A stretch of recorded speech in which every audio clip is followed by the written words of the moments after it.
What's going on, y'all? Machiavelli Mills TV. I hit the like button, hit the subscribe button.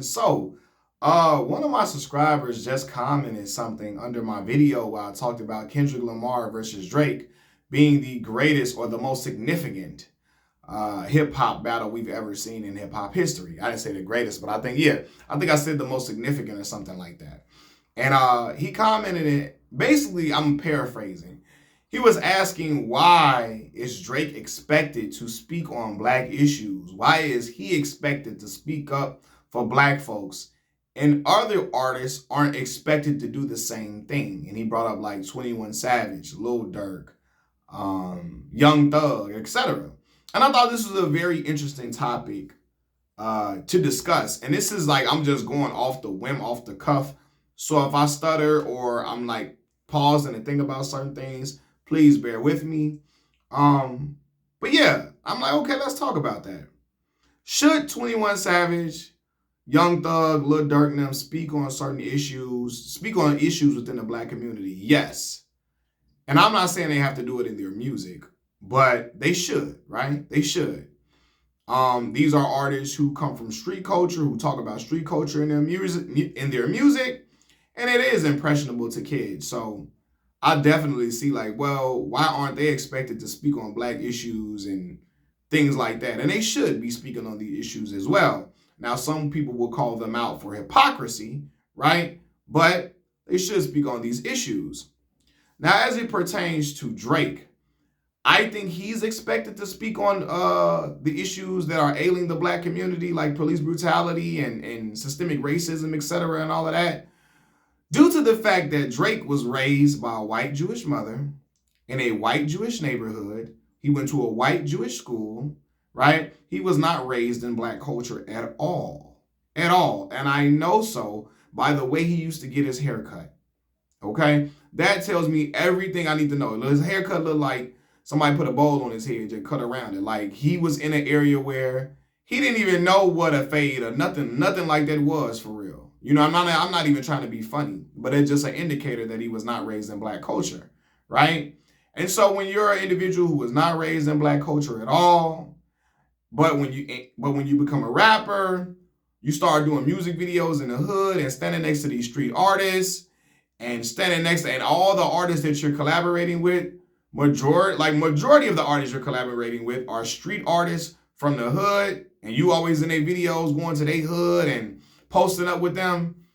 People are going to look at that like, yo, are you using the hood for clout, for street credibility, for a cool factor, for an it factor, for cool points? You know what I mean? They're going to look at it differently. Whereas a Lil Durk, if they do that, nobody would look at them doing as like you. If they collaborate with street artists, it's not looked at it at the same way because Durk and 21 Savage was in Britain and he came to Atlanta when he was like what 12 or something like that maybe. But Lil Durk and Young Thug and Lil Baby, they grew up in the hood and in black culture. They grew up ingrained in black culture, so it wouldn't look like they're using black culture for like cool points or black hood culture for cool points or nothing. It wouldn't look the same. Whereas a Drake, it would look like, well, we know you didn't grow up in this. We know, you were not around us at all.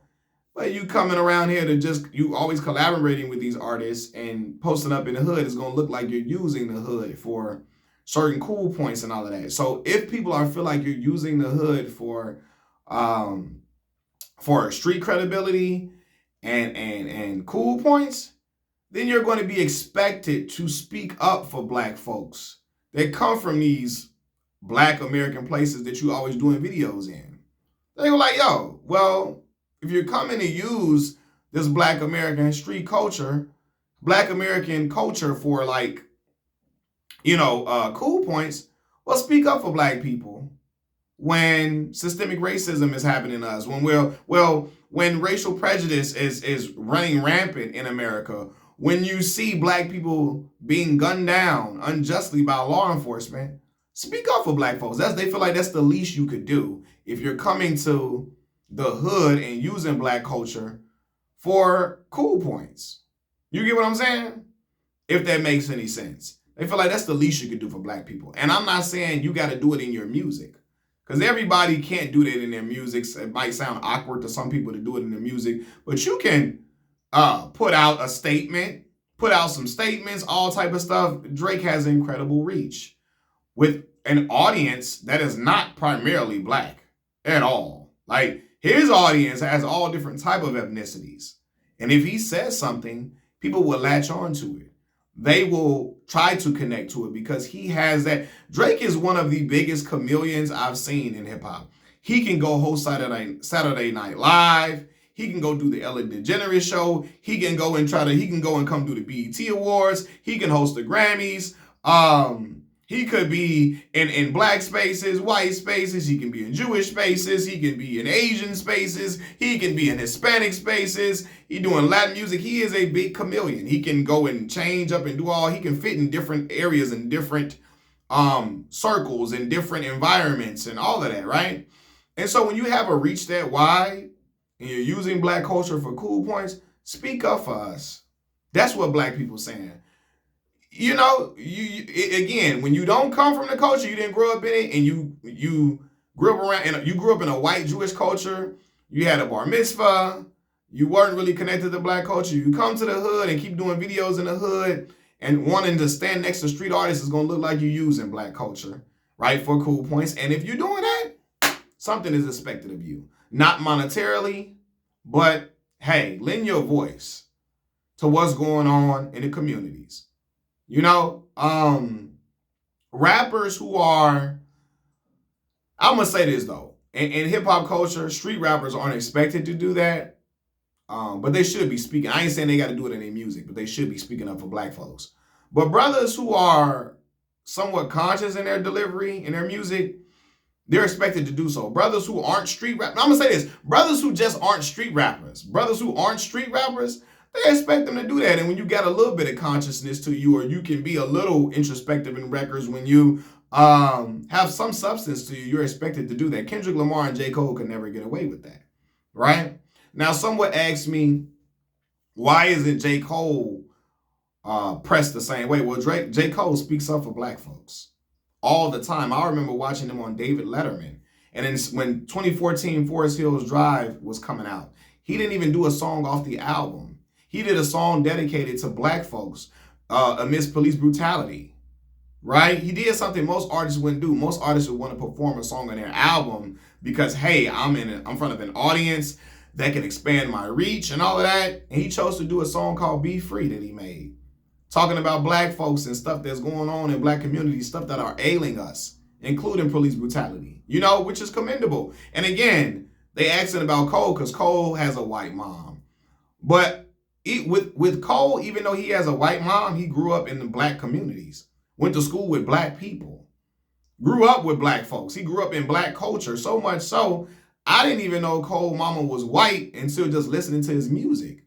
He tells you, I couldn't even look at Cole and know that he white. From the way he had his haircut, half white. From the way he had his haircut, from his aura, his presence, how he came across, you know what I'm saying? But with Drake, you could tell. You could tell. And there's nothing wrong. I'm not trying to call Drake square or anything like that, but you can just tell he wasn't raised in black culture. You know what I mean? But with Cole, he still speaks up for black folks. Even with him being a biracial man that grew up with a white mom in a black neighborhood, even though he grew up around black people and grew up in black neighborhoods, he still speak up for black folks. You know? So when you're put in a big three category, Kendrick Lamar, J. Cole, Drake, and all these other two artists speaking up for black folks, and you ain't doing it, you stand out like a sore thumb. Especially when you are the biggest as it pertains to sales and all of that, and you have the biggest commercial reach than everybody, you're going to get judged differently. Especially when we know you're participating in black culture, because hip-hop is black culture. A lot of people want to act like it's not, it is. It's not a culture. Now, again, all are welcome to participate, but it's black culture started in the hoods of black America. And there's nothing wrong with saying that. Hip hop is black music. It's a black art form created by black people. Okay? But yeah, when you're participating in hip hop, profiting off of it, You're going to these street environments to stand next to these these artists, these 21 Savage, Lil Durk.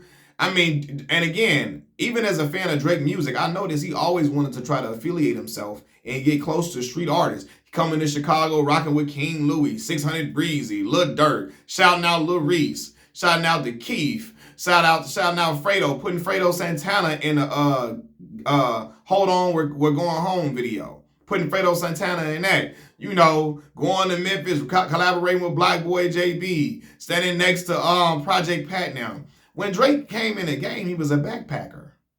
Out of his own mouth, he say Fonte from Little Brother, shout out North Carolina.